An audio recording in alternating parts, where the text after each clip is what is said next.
बोलो। सर एक 75 इयर्स की फीमेल हैं, 70। उनको 75 हम्म और उनको ड्यूडेनल अल्सर की हिस्ट्री है 30 हम्म साल से।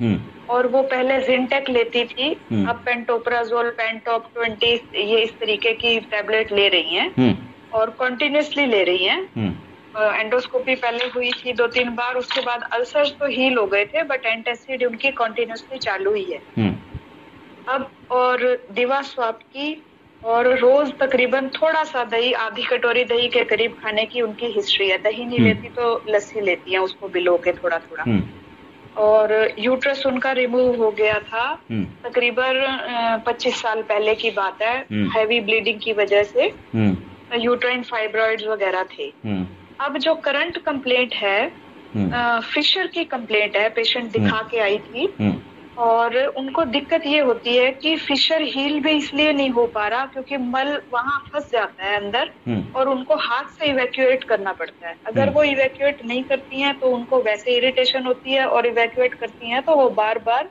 कट लग जाता है। हम्म तो ऐसी स्थिति में हमें क्या करना चाहिए? हम्म। अब वो 75 ईयर्स की है। अभी वो बूढ़ी जी हो गई है, ठीक है। और गर्भाशय निकाला है, लेडीज़ है ना। तो इसका वात प्रकोप का जो है वो वय है, हाँ, साधारण जो उसका वय जो है अभी उसका वात वृद्धि का वय है। अभी एंटासिड वो बार बार खाती है और एंटासिड अभी बंद करनी है उसको।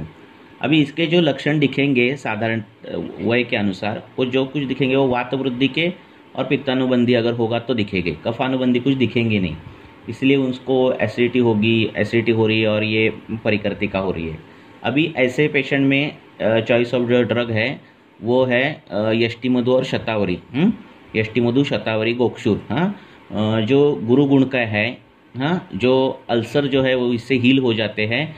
और परिकर्तिका जो है, जो फिशर है, वो व्रण जो है वो हील हो जाते हैं। यष्टिमधु ये ऐसा द्रव्य है जो बहुत से गणों में आया है, वो संधान करता है, वो जीवनीय है, वो गुरु है। अगर कम मात्रा में दिया तो वो वमनोपग नहीं होता, हाँ। तो उसको यष्टिमधु चालू करना चाहिए, तब वो एंटासिड भी हो जाएगी आपान काल में और परिकर्तिका भी हील हो जाएगी। उसको गुदब के जगह लगाने के लिए भी यष्टि का तेल, तेल में डालकर यष्टि सिद्ध करके यष्टि का तेल देना चाहिए। यष्टि का तेल क्यों देना चाहिए? क्योंकि आप पुराना अध्याय देखोगे तो वहाँ रोपण करने के लिए जो द्रव्य दिए हैं उसमें बार बार यष्टि का प्रयोग आया है। यष्टि तिलक के साथ दो, ऐसे कर, तो जो व्रण भरते नहीं, जिस व्रण की अभी ऐसे स्टेज में है कि वो भरते नहीं, तो इसमें अर्जुन और ये सब कुछ द्रव्य है। और दूसरा उन्होंने दिया है कि यष्टि तिलक के साथ वो लगाना है। तो यष्टि जो तिल तेल के साथ अगर हमने सिद्ध किया तो वो जो तेल है वो धातु क्षयजन्य व्रण, जिसमें वात वृद्धि है, ऐसे व्रण, हाँ, ऐसे व्रण बहुत अच्छी तरीके से हील करता है। तो वो यष्टि का तेल का गुदपीचू उसको देना, और पेट में यष्टि, शतावरी ऐसे द्रव्य अपान काल में कम मात्रा में उसको देना। गोक्षुर भी शूल ज़्यादा हो, गुदशूल ज़्यादा हो तो गोक्षुर भी दे सकते हैं।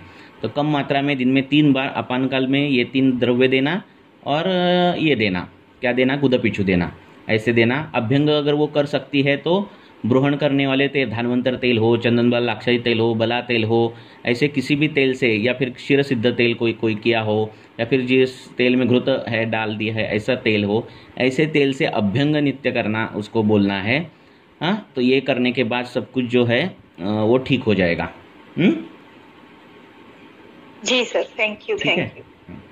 यष्टि मधु देना है, मुख्य यष्टि मधु है, जो क्या करेगा, अल्सर हील करता है यष्टि मधु। और क्या करता है, वो जीवनीय भी है, हाँ। तो उसके जो उम्र है उसके हिसाब से वो द्रव्य यष्टि मधु, शतावरी, ये द्रव्य जो है वो कारगर है। और दोनों वात शमन भी करते हैं ब्रोहण मधुर रस से। हाँ, थैंक यू सर। ओके। और प्रश्न? व्रण जो बोले हैं व्रणाध्याय में, अब जब तक आपका अगला क्वेश्चन है तो तब तक मैं बोलते जाऊंगा पहले क्वेश्चन पे ही। तो व्रणाध्याय में जो व्रण बोले हैं, तो कौन से व्रण ठीक नहीं होते, कौन से व्रण ठीक होते हैं, अगर ठीक नहीं हो रहे तो कौन से इससे रोपण करना चाहिए, ये बहुत ही सूक्ष्म तरीके से वाग्भट्टाचार्य ने और बाकी के लोगों ने लिखा है। हाँ, उसको पढ़ना चाहिए। और वो पढ़ने के बाद हमें हमारे क्लिनिक में जब पेशेंट आते हैं तो जो व्रण कक्षा के रीजन में हो या फिर जो व्रण अपांग संधि के यहाँ हो, ऐसे जो व्रण है वो भरने के लिए बहुत कठिन होते हैं। हाँ, उसका जो प्रोग्रेस है भरना वो ठीक जल्दी होता नहीं। और जो मुखगत व्रण हो फिर गाल को व्रण है, ऐसे जो व्रण है वो जल्दी ठीक हो जाते हैं। ऐसे बोला है उन्होंने। तो जो पुग सेवन करते हैं ऐसे लोग होते हैं या फिर अल्सर विल्सर आने वाले, उनके जल्दी व्रण भरते हैं। प्रैक्टिस में हम देखते हैं। तो कौन से व्रण जल्दी भरते कौन से व्रण नहीं भरते, इसका स्थान के अनुसार भी भेद दिए हैं वाग्भट्टाचार्य ने। और व्रण कैसा है, अगर वो त्रिकोणी होगा व्रण तो वो भर जाता है, चौकोनी होगा तो वह व्रण भर जाता है, ऐसे वो सिलेंड्रिकल होगा तो भर जाता है। ऐसे आकार के अनुसार भी व्रण दिए हैं। हाँ, तो इस हिसाब से वो जाओ व्रण भरने के लिए। हाँ, मीन्स अभी अगला क्वेश्चन नहीं हो तो मैं बोलते जाऊँगा। व्रण अगर भरना हो, हाँ, या फिर नहीं उसको स्किन नहीं आनी हो तो वाग्भट्टाचार्य ने उसको चूर्ण भी दिए हैं। हाँ, कि अर्जुन है, अपना ये है जम्बू है, हाँ, कायफल है, लोद्र है, ये चूर्ण सिर्फ लगाना, सिर्फ चूर्ण अगर लगा दिए जाए तो व्रण के ऊपर की स्किन भी आ जाती है। व्रण पर अगर ये रह गया, क्या मार्क रह गया, कृष्णवर्णी या फिर कोई भी मार्क हो, तो वो जाने के लिए भी घृत के साथ लेप दिए है वाग्भट्टाचार्य ने। उसमें मंजिष्ठा, हरता, वो सब कुछ है, हरिद्रा है, दारवी है, वो सब दे ये है। और व्रण पर बाल नहीं है तो व्रण पर बाल आने के लिए भी लेप दिए है। तो जो पहले स्किन थी उसकी वैसे स्किन वापस होने के लिए वाग्भट्टाचार्य ने दिए हैं, ये दिए हैं, कल्प दिए हैं। तो एक सिंपल ये है कि व्रण पर बाल आने के लिए तो जो ये रहते हैं चतुष्पाद प्राणी, अजा हो, ये हो, मेंढा हो, तो उसका सींग लेना, उसका नाखून लेना, उसका दंत लेना, उसकी पूंछ लेना और उसका चर्म लेना। तो ये सब लेना, मटके में लेना, ये मैं परसों करने वाला हूँ। तो लेना और मटका बंद करना और उसको जलाना, उसका कोयला पूरा बनाना। और वो जो कोयला रहता है उसका घृत के साथ अगर अपना तेल के साथ अगर लेपन किया जाए तो व्रण के ऊपर बाल भी आते हैं। तो एक्चुअली सिंपल चीज़ है। हाँ, तो ये करने की कर सकते हैं हम।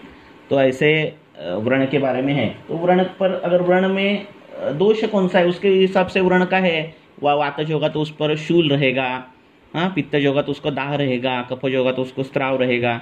हाँ, तो वातज जो व्रण है उसमें जो मैंने बोला यष्टि, यष्टि का तेल या फिर यष्टि का घृत आया है, तो वो लगाने के बाद और ये हो जाता है, क्या होता है, उसमें से शूल जाता है वातज व्रण में से।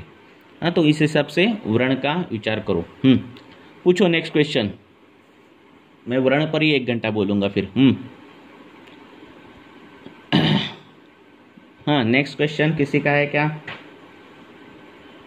सर, जो कोलोन में अल्सर होते हैं वो भी, उनका भी रोपण हो जाता है क्या? किसमें? कोलोन के अंदर नहीं, अल्सर उसी, हाँ, कैसा है, व्रण भरना जो है ना वो सिर्फ व्रण पर डिपेंड नहीं है, ठीक है ना।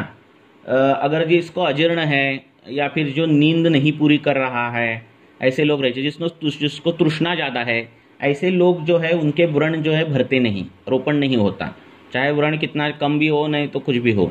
तो ये डिपेंड ऑन उसके बाकी के भी लक्षण। तरुण है, ताकतवान है और अग्नि अच्छा है, बोला है उन्होंने वाग्भट्टाचार्य, अग्नि जिसका अच्छा है उसके व्रण भरते हैं। तो ये सब ये भी देखने की चीज़ है, ये सब देखना है।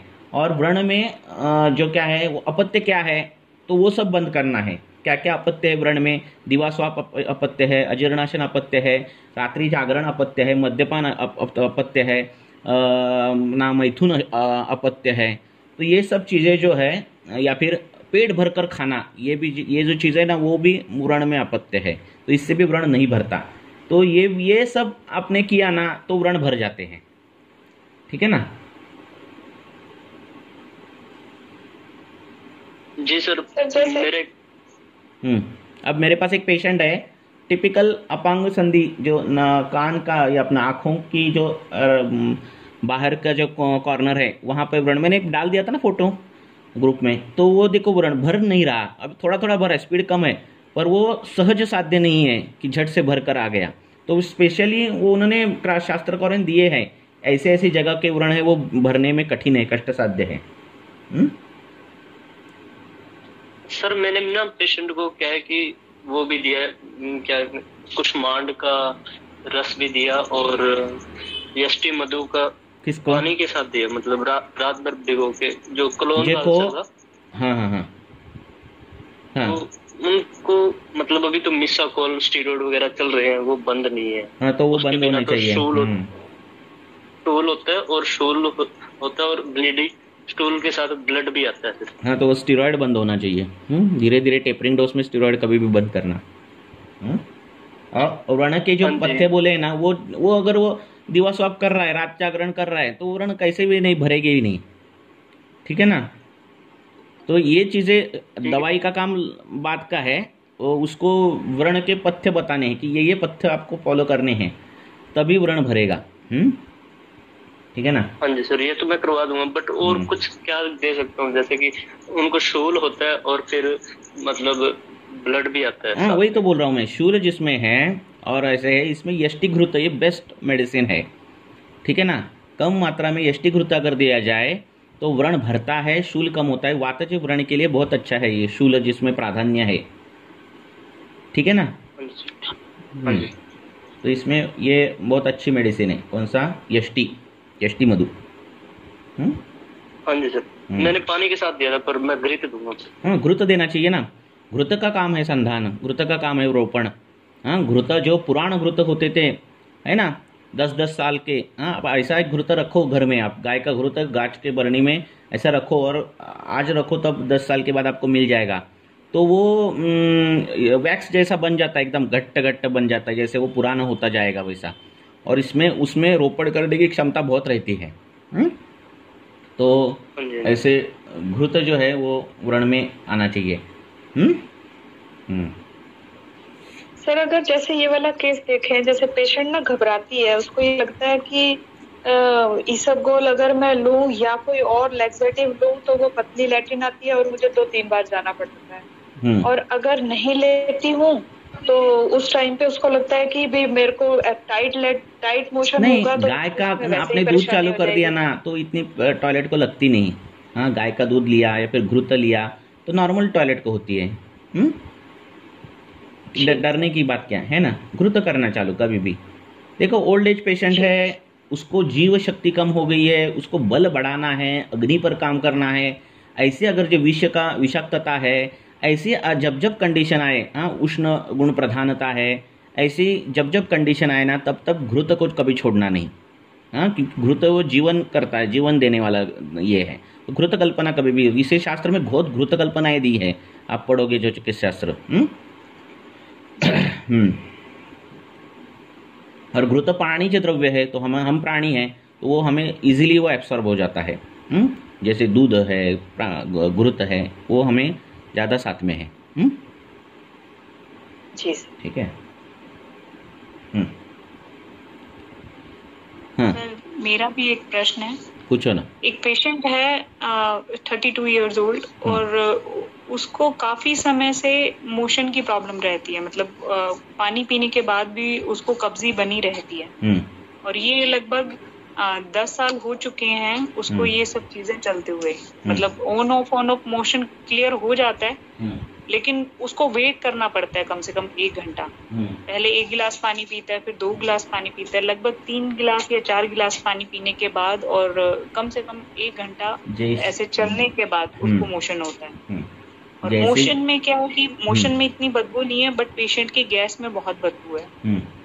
और वो कुछ भी मीठा ले या दूध ले या किशमिश भी खाए तो उसको मोशन में स्मेल हो जाती है। तो ऐसे केसेस में क्या करना चाहिए सर? और खाने में वो बहुत हल्का खाना खाता है, मतलब पहले हिस्ट्री में है कि पेशेंट पहले भुजिया या फिर मूंग की दाल जो भुनी हुई रहती है वो काफी खाता था, लेकिन अभी नहीं खाता है। तो अब क्या कर सकते हैं? देखो, मलबद्धता किस किस कारणों में होती है, तो अगर वो कारण आपने देखा जाए तो शिंबी वर्गीय पदार्थ जो ज़्यादा खाते हैं उनमें मलबद्धता पाई जाती है। हाँ, शिंबी मीन जिसमें शिंबी हो, हाँ, जिसमें हम क्या बोलते हैं उसको, हाँ, तो वो जो खाते हैं उनमें रहती है।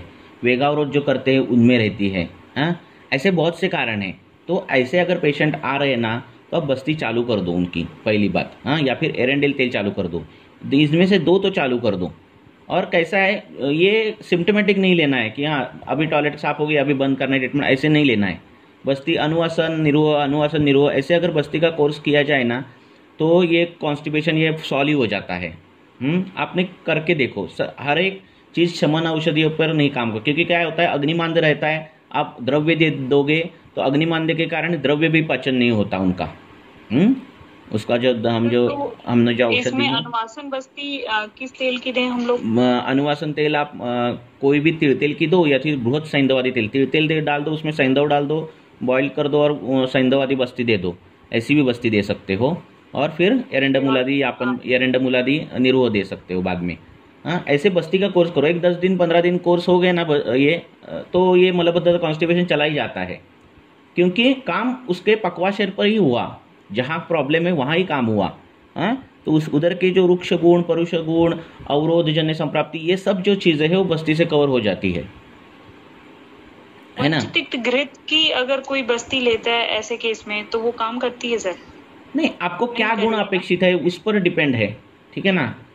आपको अपेक्षित क्या है, आपको घृत अपेक्षित है, आपको अस्थि पर काम करना है तो तिक्त क्षीर बस्ती अपेक्षित है, आपको मांस धातु न्यूरोलॉजी ये सब है तो मांस मुस्तादियापन बस्ती अपेक्षित है। लीन एंड थिन भी है सर इस केस के अंदर ना, पहले बस्ती का नॉर्मल कोर्स कर दो, बाद में उसकी जो है उसके हिसाब से कर दो, ठीक है ना। अगर लीन एंड थिन है वैसे तो आप बला तेल का अनुवासन दे दो, है ना, और दशमूल तेल का निरोह दे दो, ऐसे कर दो, निरोह दे दो, ठीक है। पर देना ही है बस्ती, ऐसे मैं बस्ती नहीं दूंगा, सिर्फ दवाई से काम करूंगा, ऐसे नहीं है ना। नहीं, बस्ती ली पेशेंट ने, आज से 2 महीने पहले बस्ती ली उसने, लेकिन बस्ती लेने के करीब 10 दिन तक ही पेशेंट ठीक रहा। फिर उसके बाद उसको धीरे धीरे करके लगभग 1-1.5 महीने के बाद फिर से वही प्रॉब्लम शुरू हो जाती है। तो ये बाकी की देखो, पेशेंट ये जानना चाह रहा है कि इसको मेरे को कितनी बार रिपीटेडली लेना है ताकि मैं फॉरएवर ठीक। ऐसा कोई बोला नहीं है शास्त्रकार कि एक बार बस्ती छोड़ दो कि फिर आगे नहीं लेनी चाहिए। विरेचन बोला है कितनी बार लेना है, वो बस्ती कितनी बार लेना है, वो सब दिया है ना कुष्ठ विष्ट में। तो ऐसा नहीं है, जब तक आपको रिजल्ट मिलना नहीं तब तक आपको करना है। हाँ, तो 1 महीने अगर इस महीने ले ली, दूसरे महीने भी चालू कर दो, उसका क्या फ़ायदा ही होगा ना, ठीक है ना। ऐसा तो नहीं है लाइफ लॉन्ग लेनी पड़ेगी। सही सर। एक और केस है, कोई भी पेशेंट ने बोल दिया ना ये कितने तक लेना, तो उसको बोलना जब तक तुम्हारी बीमारी नहीं जाती तब तक लेना। किसी पेशेंट को मुझे ऐसे दिन मत बताओ, क्योंकि वो फिर वही दिन गिनता है ना। क्योंकि आपके हेतु कई दिनों से, महीनों से, सालों से चलते आ रहे रहते हैं, संप्राप्ति इतनी सालों से चलती आ रही रहती है, अभी व्याधि दिख रही है तो यह अभी परिपाक है उस सब हेतुओं का, तो इतने कम दिन में तो आप ठीक नहीं हो गए, ऐसा बोलना। उसको बस्ती की प्राधान्यता, बस्ती का महत्व कितना है, ये पेशेंट को बार बार समझाओ। हाँ, किसी भी चीज़ का जब तक वो बहुत चीज़ अच्छी है उसको दिमाग में लेना सिर्फ बोलना नहीं है, बस्ती ले लो अच्छा होगा, ऐसे नहीं। बस्ती की प्रधानता जो हमारे शास्त्र में वर्णित की है उसको बार बार समझाओ, तो उसको प्रेम उस पर आ जाएगा बस्ती पर, और वो खुद बोलेगा मुझे बस्ती लेनी है, ठीक है ना। ऐसा है।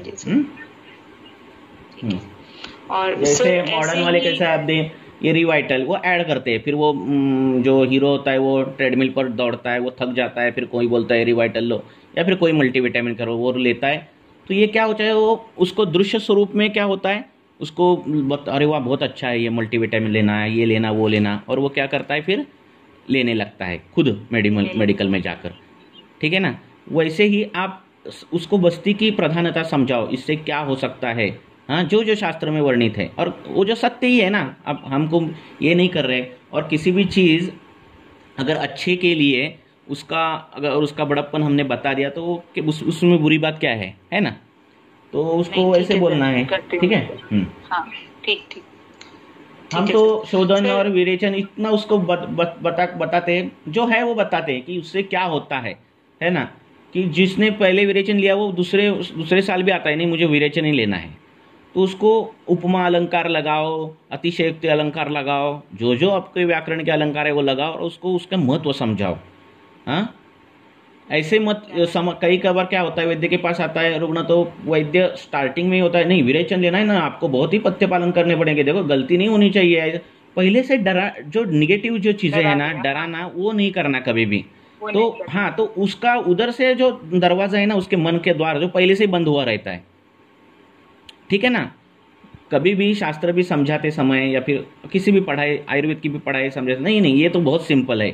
तो इंसान क्या करता है, स्टार्ट करता है, पढ़ाई शुरू करता है, फिर उसको जो जो डिफिकल्टी आती है वो सॉल्व करना।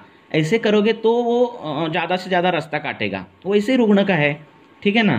तो उसको पहले उसको बोलना कितना फ़ायदे कितने हैं, नुकसान वो मत बताओ, या फिर गलतियाँ। फिर बाद में जब लेना चालू करेगा स्नेहपान ये पर, तो धीरे धीरे इसके नियम बताओ, और फिर ऐसे उसको ये कर दो, ठीक है ना। हाँ बोलो। सर एक एक गर्ल और है, वो रेगुलर में स्टैंडिंग का उसका काम है, हाँ। और उसको गोइटर की प्रॉब्लम है सर। अदर देन दैट उसको कोई प्रॉब्लम नहीं है, कोई मोशन में कोई तकलीफ नहीं है, खाने पीने में कोई तकलीफ नहीं है। हार्मोन्स क्या है उसको लेवल? गोइटर है, जो वो दिखता है वो बहुत बुरा लगता है उसको। नहीं, हार्मोन्स की कुछ तकलीफ है? थायराइड की कुछ मेंस्ट्रुअल भी तकलीफ? कोई हिस्ट्री नहीं है। थायराइड की? थायराइड की भी उसमें कोई सब रिपोर्ट्स नॉर्मल आती है। गिलन कष्टता आती है क्या? सब क्या सर? कुछ खाते समय ये करते समय, स्वालो करते समय तकलीफ होती है क्या? तो आपको, हाँ तो ठीक है, तो आपको दिख क्या रहा है? शोथ दिख रहा है, ठीक है ना। दिख रहा है वो, शोथ दिख रहा है ना। शोथ ही दिख रहा है। हाँ, शोथ शूल है क्या शोथ बट में? वो हार्ड है सर। वो वही तो बोल रहा शोथ हूँ। जो होता है वो सॉफ्ट होना चाहिए, बट ये हार्ड है। रहने दो ना। वो शोथ है, उसमें शूल है क्या?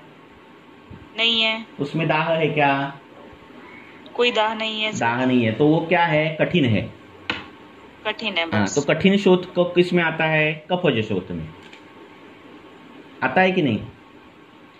ठीक है सर। हाँ, तो कफज शोथ उसका निदान कर दो और उसकी ट्रीटमेंट कर दो, बराबर है कि नहीं? ठीक, हाँ बराबर है सर। हमारे इससे क्या होता है, वो कफज शोथ है, पित्तज शोथ है। कफज शोथ हो गया तो क्या हुआ, तो उसमें कठिन ऐसी ग्रंथि आएगी, उसको हाथ लगाने पर भी कठिन आएगी, उसमें शूल नहीं होगा, कुछ नहीं होगा। पित्तज होगा तो उसमें दाह होगा, ये होगा वो होगा। और वातज होगा तो उसमें क्या होगा? शूल होगा। तो कफज शोथ है, तो कफज शोथ में क्या क्या दवाई आई है? कफज शोथ में देवदार आया है, कफज शोथ में अपना शिलाजित आया है ना। ऐसे बहुत से हैं। कुड़िथ जो बोलते हैं ना, कुलत्थ, तो कुलत्थ कफज शोथ का, कफज शोथ की दवाई है। तो ये इनका प्रयोग कर दो, ठीक है ना। ठीक है सर। हाँ, कफज शोथ में अश्व अरिष्ट आए हैं, तो उनका प्रयोग इधर होना चाहिए।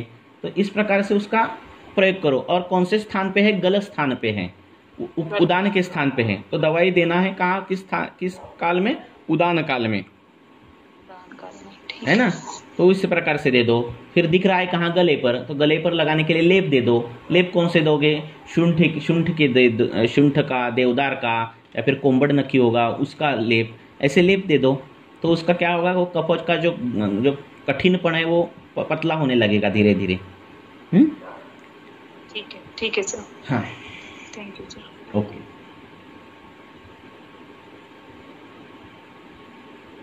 बोलो। और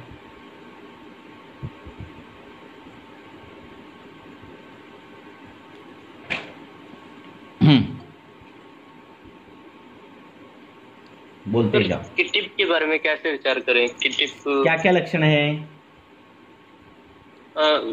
सर कई पेशेंट होते हैं जिनके अंदर जलन के भी लक्षण मिलते हैं, और फटी तो फटी तो रहती है हाथों पैरों की। क्या होती है? फटे तो रहते ही हैं वो, विदार मतलब स्किन फटी रहती है, फटी रहती है। हाँ हाँ जी। तो कई पेशेंट में ऐसी संप्राप्ति मिलती है कि उनका वहाँ पे पित्त बढ़ा रहता है, बहुत पसीना भी आता है पैर से, और जलन भी होती है। कई पेशेंट में पित्त नहीं मिलता है, सिर्फ वात कफ के लक्षण मिलते हैं। नहीं, आपके पास कौन सा पेशेंट है वो बोलो, क्योंकि हर एक की ट्रीटमेंट अलग है। हाँ जी, वो तो है। अभी फिलहाल तो बिना जलन वाला है, वात कफज है। हाँ, वात कफज है, तो उस पर हम तेल लगा सकते हैं, बृहत मरीचादि तेल, करंज तेल, हाँ ये सब तेल है, ठीक है ना। शित्र का तेल लगा सकते हैं, गोमूत्र सिद्ध तेल लगा सकते हैं। हाँ, जो जो उष्ण द्रव्य है, बाकुची है, करंज है, तुलस है, दारवी है, ये सब इंटरनली द्रव्य दे सकते हैं, है ना। देवदार है, ये इंटरनली दे सकते हैं अगर वात पित्त जो वात कफ जो होगा तो, है ना। हाँ, वहाँ अगर उसको ये हो जाड़ी त्वचा है तो वहाँ घर्षण करके उस पर लेप लगा सकते हैं। घर्षण किसके करना, समुद्र फेन या फिर गोमय चूर्ण से घर्षण करना, तो उसकी ऊपर की त्वचा जाती है, फिर उससे खून आता है, खून आने लगने के बाद हम लेपन देने के लिए लेप दे सकते हैं, या फिर करंज तेल, नींब तेल, आपके व्याधि के अनुसार हम तेल निश्चित कर सकते हैं। ऐसा करना है। बराबर है कि नहीं? बहुत ज़्यादा मात्रा में तो वमन करना है। बराबर है। कुष्ठ ये बहुत ही अच्छा व्याधि है जिसमें आप अंशांश कल्पना का विचार और द्रव्य सिलेक्शन ये बहुत इंटरेस्टिंग हो जाता है। ठीक है, क्योंकि उसमें वैरायटी ऑफ मिलते हैं। उसका निदान ऐसे किटिप मत करो, एक कुष्ठ मत करो, उसका निदान आप रुक्ष शीत गुण से बड़ा हुआ वातज कुष्ठ या ऐसे निदान करो, ताकि चिकित्सा में आपको ये हो। ठीक है, क्योंकि क्या होता है, किटिप में कुष्ठ में भी वैरायटी आ जाती है ना, जैसे सिद्ध में वैरायटी आ जाती है। हाँ, बराबर है ना? तो हाँ जी, बिल्कुल आती है। हाँ, तो वैरायटी आती है, इसीलिए हमारा निदान कैसा करना चाहिए, ऐसा करना चाहिए। दोषों के गुण के अनुसार उसका निदान ये करो, क्या करो, निश्चित करो या ना करो, आपको समझ में आनी चाहिए संप्राप्ति, बस। डायग्नोसिस नॉट इम्पॉर्टेंट, आपका पाथवे जो है हेतु से लेकर संप्राप्ति तक वो आपको समझ में अगर आ गया तो आप द्रव्य सिलेक्शन के लिए बहुत इजी रहेगा। ठीक है ना?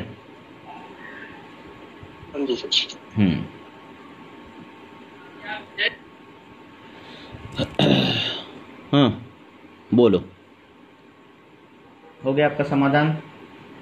आपकी जो त्वचा विकार के पेशेंट है, कुछ भी है, हेतु से लेकर हिस्ट्री ले लो। सभी को मैंने बोला है पहली बार कि हिस्ट्री के लिए एक पेपर, अच्छा सा केस पेपर बनाओ, आपके अनुसार उसमें पॉइंट्स ज़्यादा से ज़्यादा डालो।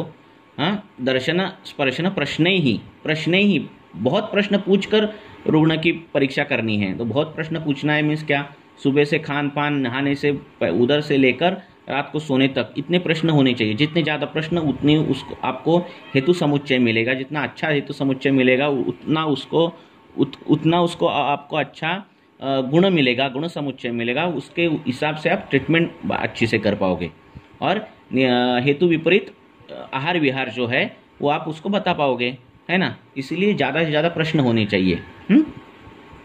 और त्वचा विकार का फ़ायदा क्या है कि ये हमें दिखता है रिजल्ट। जैसे शूल के पेशेंट हो तो पेशेंट ने बोला शूल कम है, नहीं है। अल्प सत्व रुग्ण हो तो बोलेगा नहीं अभी भी दुख रहा है। अच्छा सत्व रुग्ण होगा तो बोलेगा नहीं ठीक हो गया है। तो ये जो है ये सापेक्ष हो जाता है शूल, ठीक है ना, रुग्ण के अनुसार। और त्वचा विकार में कैसा है, रुग्ण बोल नहीं सकता कि मुझे त्वचा विकार कम हो गया है, वो दिख ही जाता है। बराबर है?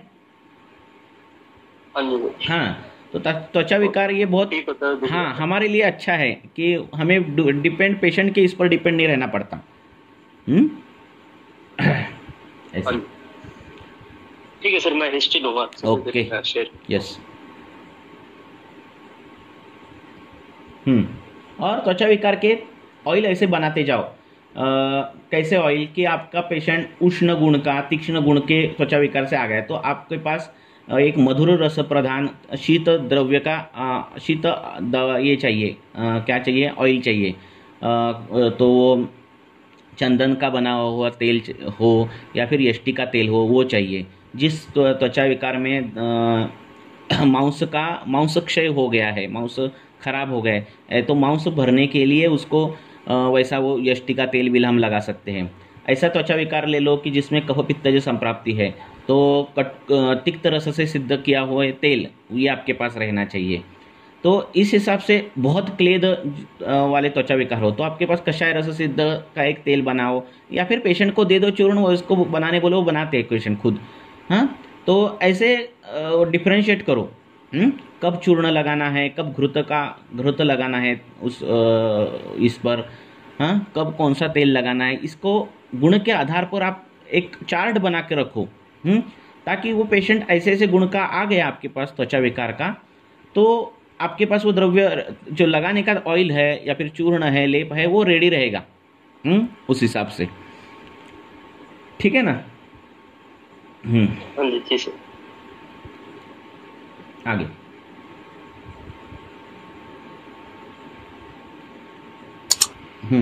नेक्स्ट। नमस्ते सर। हाँ नमस्ते, बोलो।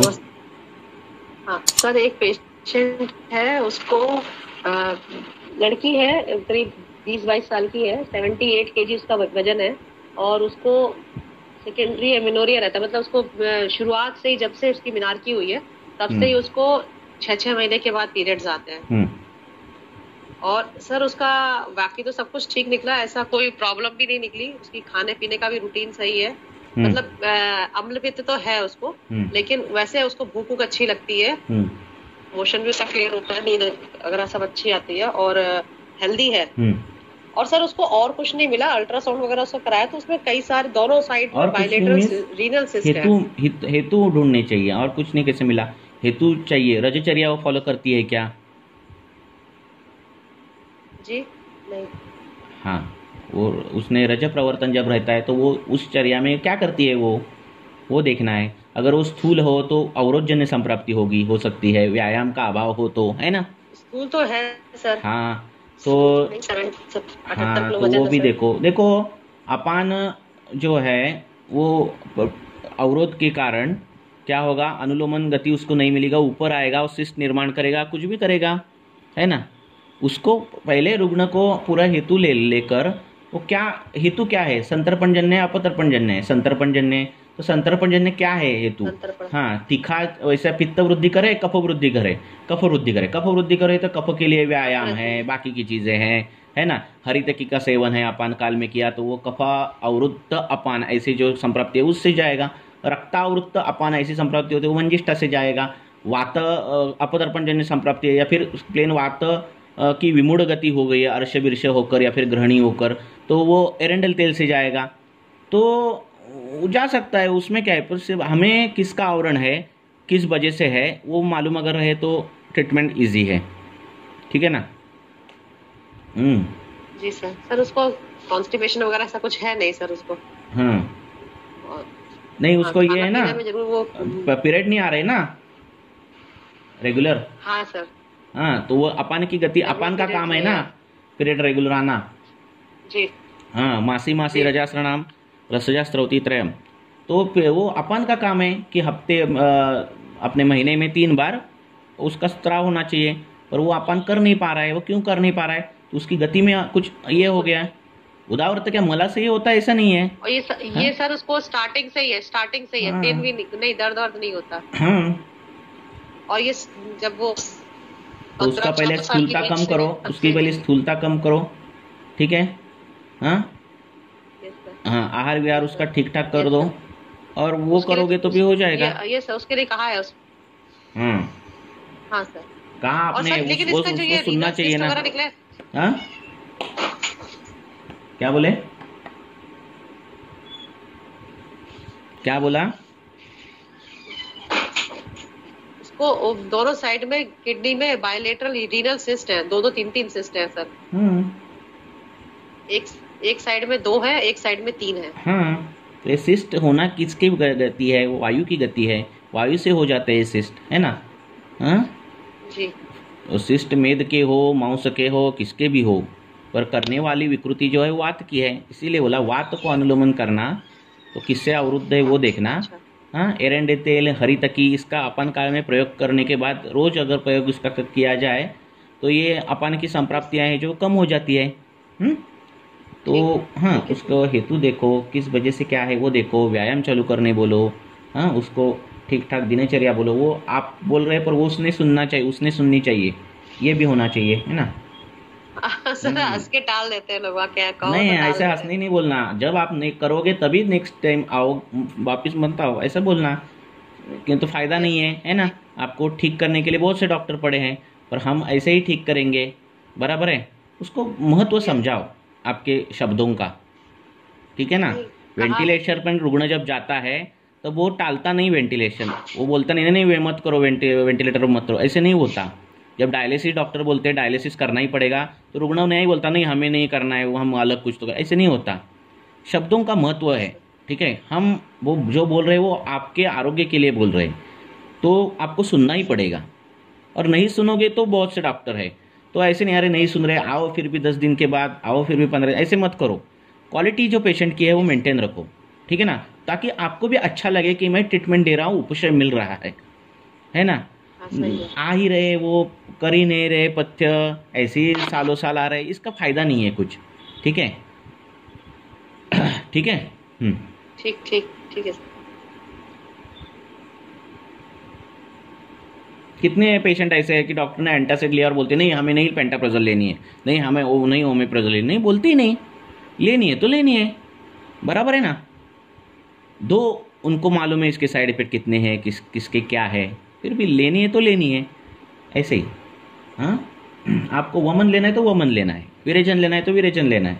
पेशेंट ने सुनना चाहिए, क्योंकि ये हमारे फायदे के लिए हम कर रहे हैं, क्या नहीं, उसको आरोग्य प्राप्ति होनी चाहिए। आयुर्वेद का प्रयोजन ही वही है ना। सर उसे कह देते हैं कि ये दोबारा बताना, अगर नहीं करना तो मत लिखो। हाँ, फिर क्या, पथ्य पालन करना ही है ना। पथ्य का महत्व हमारे शास्त्र में ही ज़्यादा है। अगर पथ्य का पालन किया नहीं तो दवाई का फायदा क्या है, ऐसे शास्त्र बोलता है ना। हाँ, और पथ्य किया तो दवाई का फायदा क्या है, इसका मतलब क्या है, पथ्य का महत्व ज़्यादा है, इस श्लोक का अर्थ है ना। और पथ्य किसके लिए, मेरे लिए थोड़ी है।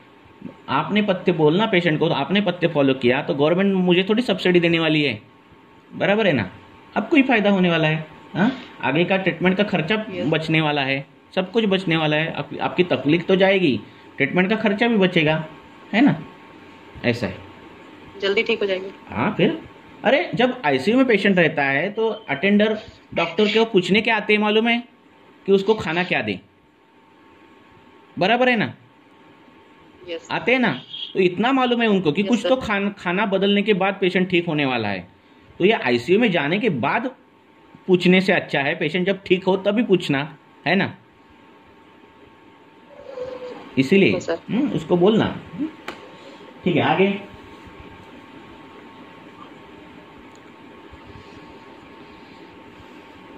पूछो।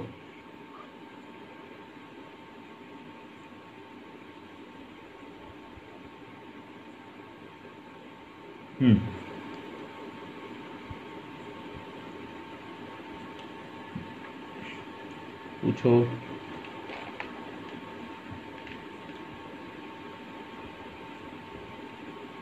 हाँ, पूछते जाओ, आपको पूछो, हाथ ऊपर मत करो, पूछो। जिसको पूछना है पूछो। हाँ, आदित्य मैडम पूछो।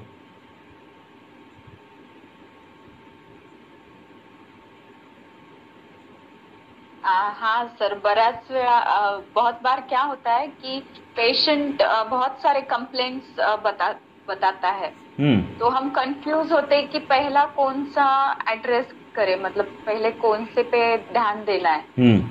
तो उस वक्त मतलब क्या करना चाहिए, कैसे सोचना चाहिए। पहली तो बात क्या है, एक सिंपल ये है कि आपको पेशेंट जो आया है आपके सामने, हाँ, उसको आप सिंपल इसमें डिफ्रेंशिएट कर सकते हो, किस में, कि वो संतर्पणजन्य व्याधि लेकर आया है कि अपदर्पणजन्य व्याधि लेकर आया है, ये तो सिंपल है। और 50 कंप्लेंट बाजू को रखो, ठीक है। आपके पास 70+ का पेशेंट आया है जो वात के वय में है, हाँ, जो कम खाना खा रहा है, जिसका वजन कम, वो पेशेंट आया है, कि आपके पास 45-50 का पेशेंट आया है जो बहुत खाना खा रहा है, स्थूल है, 3 बार खा रहा है, ये तो आप डिफ्रेंशिएट करोगे, ठीक है। हाँ, तो इसमें डिफ्रेंशिएट हो गया, संतर्पणजन्य है कि अपदर्पणजन्य है। दूसरा क्वेश्चन है कि वो सामावस्था में आया है कि निरामावस्था में आया है, उसको श्रोतोरोध जैसे लक्षण है क्या, खा रहा है पर ताकत नहीं है, पेट अच्छी तरह से साफ नहीं होता, मल मूत्र ये सब देखकर आपको लग रहा है कि ये सामावस्था है, निरामावस्था है, वॉट एवर, तो इस दो में डिफ्रेंशिएट करोगे, ठीक है। ये 2 में कर सकते हो ना, 50 लक्षण छोड़ दो बाजू में। अब 2 में डिफ्रेंशिएट करने के बाद ट्रीटमेंट आपके सामने थोड़ी तो आ गई कि मुझे इसको अपदर्पण करना है, मुझे इसको बोलना है व्यायाम करो, मुझे उसको बोलना है कम खाना खाओ, मुझे इसको बोलना है गर्म पानी पियो, मुझे इसको बोलना है शुंठी का चूर्ण ले लो, मुझे इसको बोलना है ये करो, मुझे इसको बोलना है दिवास्वाप मत करो, ये तो हम कर सकते हैं। 50 लक्षण छोड़ दो बाजू में।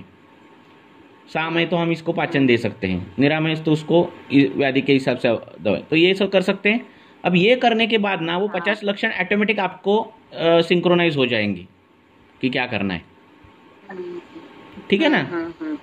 हमें क्या पहले देखना है, पेशेंट आ गया, वो 50 लक्षण छोड़ दो, वो ऐसे हो कि कंफ्यूज कर रहे हैं आपको 50 लक्षण, हाँ उसमें से मतलब हाँ ठीक है ना कि एक व्याधि पकड़ के उस पे बराबर है ना। मैं बोल रहा हूँ ना, मैं आपका क्वेश्चन समझ गया हूँ। देखो वात के 10 लक्षण है उसके पास, पित्त के 10 लक्षण है उसके पास, और कफ के 10 लक्षण है उसके पास, ठीक है, ऐसा पेशेंट आ गया, बराबर है। हाँ अब क्या करना है आपको, हाँ आप संतर्पण जन्य क्या अपतर्पण जन्य आपने पूछा, ठीक है। अब आपके पास एक व्याधि है, व्याधि की लिस्ट है, उसमें है ज्वर है, उसमें रक्त पित्त है, उसमें कास है, उसमें श्वास है, उसमें अर्श है, उसमें ग्रहणी है, उसमें कृमि है, उसमें विष है, उसमें कुष्ठ है। यह हमारे पास निदान स्थान की जो लिस्ट है वो है। अब धीरे धीरे एक एक को पकड़ो। हाँ ज्वर, आपको ज्वर आता है क्या, अंदर से ज्वर फील होता है क्या, स्वेद है क्या नहीं है, स्वेदाधिक्य है क्या, स्वेदावरोध है, स्वेदावरोध है वात कफज संप्राप्ति, स्वेदाधिक्य है तो पित्तज संप्राप्ति। हाँ ये ज्वर के लक्षण आपने पूछ लिए। कास है क्या, श्वास है क्या, नहीं है तो उदान की संप्राप्ति नहीं है, खत्म। नेक्स्ट, हाँ अर्श की संप्राप्ति है क्या, आपको कॉन्स्टिपेशन है क्या, पेट कैसे साफ होता है, ये वो पहले अर्श था क्या, हाथ को कैसे लगता है क्या, सूजन आती है क्या, खून निकलता है, ये सब कुछ ऐसा हो। अर्श की संप्राप्ति तो शुष्क है क्या, रक्तज है, शुष्क है तो शुष्क की दवाइयाँ आप हमारा मालूम है हमको, हाँ हरित की है, सुरण है, ये सब कुछ है।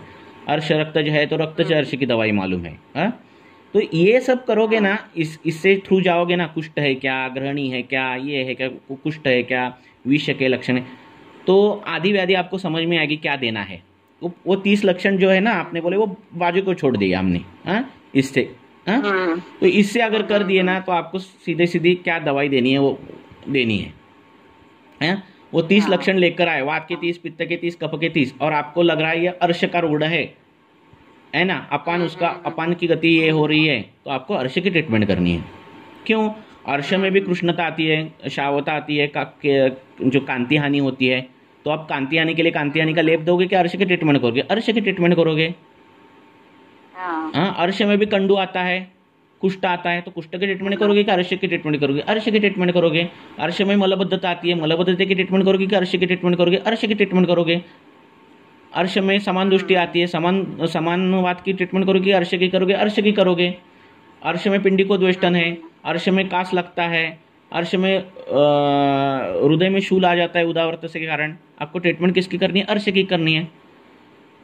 तो ये सब 30 लक्षण बाजू में छोड़ दो, ये इसके आधार पर आप ट्रीटमेंट कर सकोगे, ठीक है ना। और फिर वो 30 लक्षण कैसे कैसे आ गए, किस वजह से आ रहे हैं, वो भी आपको उसको समझ में आ गया, आने लगेगा कि क्या करना है। आप क्या कर रहे हैं अभी कि पेशेंट को पूछ रहे हो क्या क्या हो रहा है, और वो बता रहा है, सब कुछ बता रहा है हिस्ट्री, मुझे ये भी है, वो भी है, वो भी है, ये भी है। तो होता क्या है फिर, अरे बाप रे इसको सभी है, मल खराब है, हाँ खराब है बोलता है, मूत्र भी खराब है, निद्रा भी वाट लग गई है, भूख भी नहीं लगती, त्वचा विकार, हाँ त्वचा विकार भी है, ये है वो भी है, अरे सब कुछ है, तो क्या फिर ये सन्निपातिक अवस्था है ना। तो ऐसे रुग्ण आएंगे ना आपके पास, तो इस हिसाब से जाओ। आपको लग रहा है कुछ भी वो भी नहीं समझ में आ रहा है, ऐसे पकड़ो कि आपको ये भी नहीं समझ में आ रहा है, कुछ भी नहीं समझ में आ रहा है, ऐसे पकड़ो ना। स्टार्टिंग में सब कुछ होता है, हाँ हर एक की फेसिंग प्रॉब्लम अलग है। जब पहले फर्स्ट डे ऑफ प्रैक्टिस और 12-13 साल के बाद की प्रैक्टिस, उसमें आने वाली समस्या अलग है। तो आपको ये भी नहीं समझ में आ रहा है, तो आपको क्या लगा है, पेशेंट संतर्पण जन्य है, आपको अपतर्पण करना है, साम है, आपको उसको निराम करना है, ये कर सकते हैं ना आप।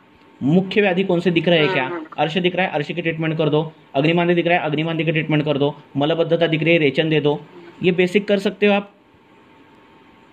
यही है, हर एक व्याधि की संप्राप्ति ऐसे ही होकर जाती है कि कई व्याधियों में आम निर्मिति होगी, कईयों में अग्नि भार फेंका जाएगा, कईयों में उदान की गति बढ़ेगी, कईयों में कफ का अवरोध होगा, कई व्याधि में उदावर्तजन्य संप्राप्ति दिखेगी, अपान की दृष्टि दिखेगी, समान यही है। ये छोड़कर कहाँ दूसरी संप्राप्तियां घटती है ना।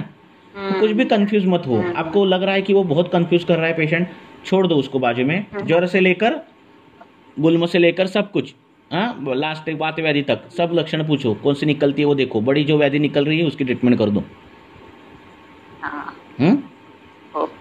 कि ये बार बार प्रश्न पढ़ रहा है, जो नए प्रैक्टिशनर आए थे, और सर ये भी है उसको, वो कुष्ठ भी है, अर्श भी है ना, कास भी है, श्वास की दे दूं कि कौन सी ट्रीटमेंट है ना? हाँ, ऐसा होता है, कंफ्यूजन होता है। कंफ्यूजन होता है, मालूम तो सब है पर पेशेंट भी सब बता रहा है, ऐसा होता है ना? हाँ, ऐसा है।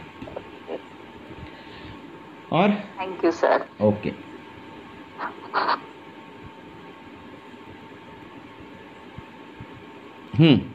पूछो।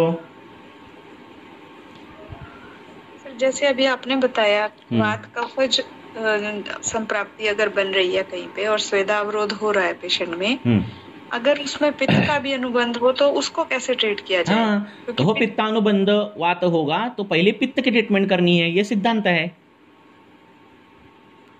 सब कुछ है, आपके प्रश्न के सभी आंसर ग्रंथ में है, मैं एक माध्यम हूं आपको बताने वाला, है ना?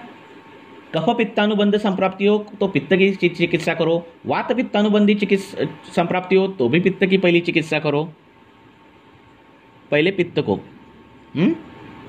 क्यों करना है इसका भी एक्सप्लेनेशन दिया है।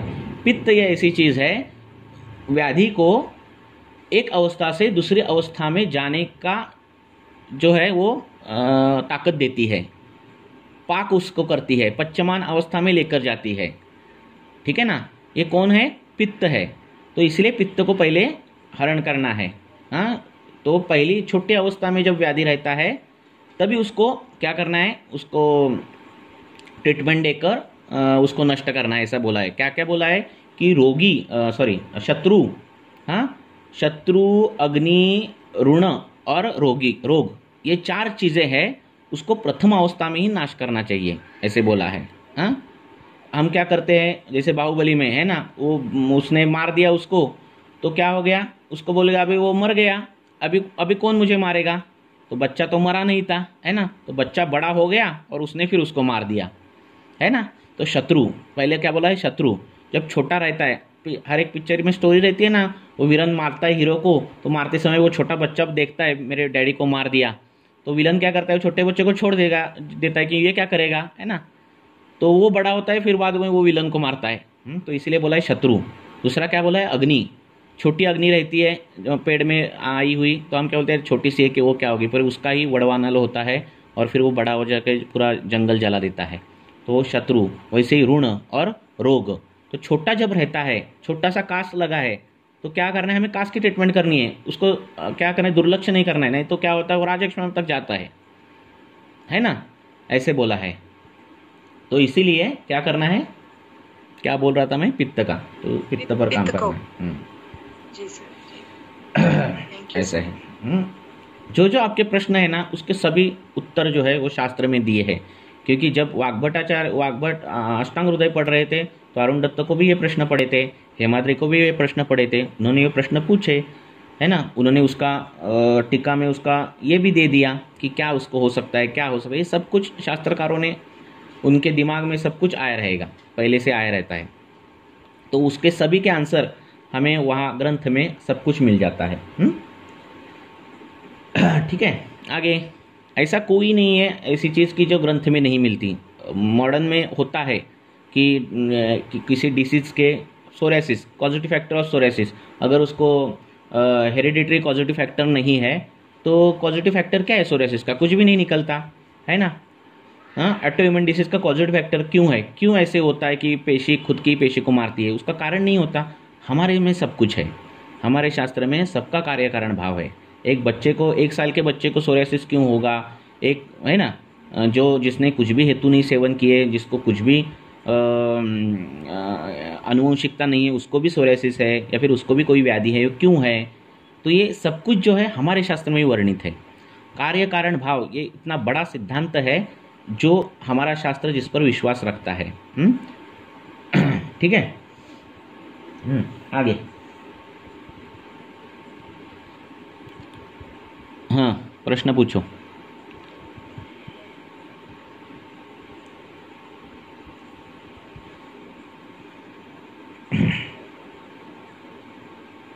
पूछो।